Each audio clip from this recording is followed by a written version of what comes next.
అయోధ్య రామ మందిరంలో శ్రీ బాలరాముని విగ్రహ ప్రాణ ప్రతిష్టను పురస్కరించుకుని స్వచ్ఛతా పర్యవేక్షణ కార్యక్రమాన్ని నిర్వహిస్తున్నట్లు బీజేపీ మహిళా నాయకురాలు తుమ్మల పద్మజ తెలిపారు. కాకినాడ రూరల్ మండలం తిమ్మాపురం గ్రామంలో గల శ్రీరామాలయంలో బీజేపీ నాయకులు ఆధ్వర్యంలో స్వచ్ఛ ఆలయం కార్యక్రమం నిర్వహించారు.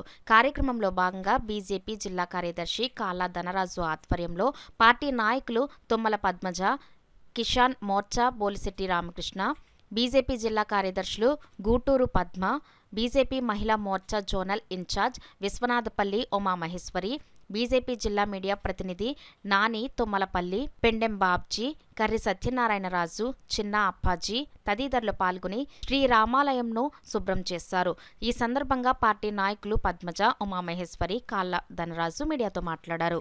ఈ దేశంలో విగ్రహ ప్రతిష్ఠ జరుగుతున్నటువంటి తరుణంలో మన యొక్క బృహత్కరమైనటువంటి కార్యక్రమాన్ని కాళ్ళ ధనరాజు గారు ఆధ్వర్యంలో ఈరోజు తిమ్మాపురం గ్రామంలో చేయడం, మేము కాకినాడ రూరల్ మండలానికి సంబంధించినటువంటి వ్యక్తులు అందరం కూడా ఈరోజు ఈ పునీతమైనటువంటి కార్యక్రమంలో పాల్గొనడం మా అదృష్టంగా భావిస్తూ, ఏదైతే రేపు ప్రతిష్టాపన జరుగుతుందో ఈ కార్యక్రమంలో రామ భక్తులు అందరూ కూడా జై శ్రీరామ్ జై శ్రీరామ్ అంటూ కూడా తరించాలని ఏదైతే సూచనలు ఇచ్చారో ఆ 5 దీపాలను వెలిగించి ప్రతిష్టా సమయం అనే ఈ పుణ్యకాల సమయంలో అందరూ కూడా రామజపంలో తరించాలని కోరుకుంటున్నాం.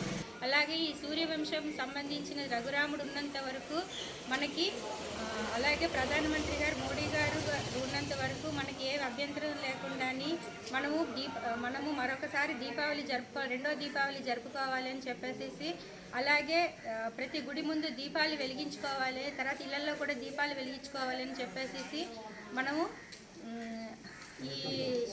ఈ సూచనలు చేశారు. అందరూ పాటించి మనము ముందుకు వెళ్ళాలి, మన ధర్మాన్ని 10 యుగాలుగా మనం కాపాడుకోవాలని చెప్పేసి శ్రీరాముడు అయోధ్య రామాలయం అంటే 500 సంవత్సరాలకు ఎదురు చూసే కళని వేళ మన నరేంద్ర మోడీ గారు మన కళ నిజం చేయడం జరిగింది. ఈ పండగని దేశ ప్రజల ప్రతి ఒక్కరు కూడా ఈ కళని ఒక పండగగా దీన్ని రేపు సోమవారం నాడు అయోధ్య ఓపెనింగు, శ్రీరాముడు విగ్రహ ప్రతిష్ట ఎంతో వైభవంగా అక్కడ జరుగుతుంది. ప్రతి ఒక్కరు కూడా రేపు సోమవారం నాడు దీన్ని ప్రతి ఒక్కరు టీవీలో చూసి 5 దీపాలు ఇంట్లో వెలిగించి అత్యంతలు వేసుకుని ఈ ఒక కార్యక్రమాన్ని ప్రతి ఒక్కరూ ఆనందిస్తారని. జై శ్రీరామ్ జై శ్రీరామ్.